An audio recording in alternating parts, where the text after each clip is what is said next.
Gatavojam ļuļa kebabu pitā mājas apstākļos. Šī būs mega ātrā un vienkāršā versija. Ok, sākumā sajaucu lielā pamalto gaļu ar garšvielām, ķiploku un pētersīļiem. Visu kārtīgi izmīcu, līdz sanāk lipīga masa.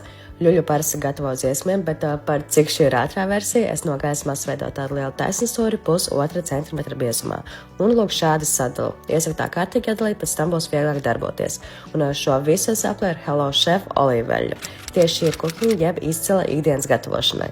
Un iečakoju, cik ērts korķietis precīzākai liešanai. Nu jā, leju diezgan dāsni un cepu krāsnī 20 minūtes 220 grādos. Kamēr šis brīnums cepās, pagatavoju ķiploku mērcīt no grieķu jogurta, majonēzes, dillēm, citronu sulas, ķiplokas, sāls un melniem pipariem. Šeit visu liku uz aci, tā kā garšojiet un pielāgojiet garšas sev. Tad vēl aši uztaisīju salātus no tomātiem, seknā sīpola, čili, pētersīļiem, sāls, melniem pipariem un visas garšas kopā apvienos Hello Chef drizzling olīveļa, kas ieliski papildina garšu nu jau gataviem ēdieniem. Un tad atliek tikai visu salikt kopā. Noklāju pitoru ķiploku mērci, pavirs kārto ļuļa kebabu un mūsu salātus. Kaut kā šādi varam ciet, es uzreiz ietinu folijā, lai nekas nejūk laukā. Un gatavs, sanāca izcili. Un izmantojot kodiņu AIRTA20, saņemsiet 20% atlaidi no Dīsta interneta veikalā.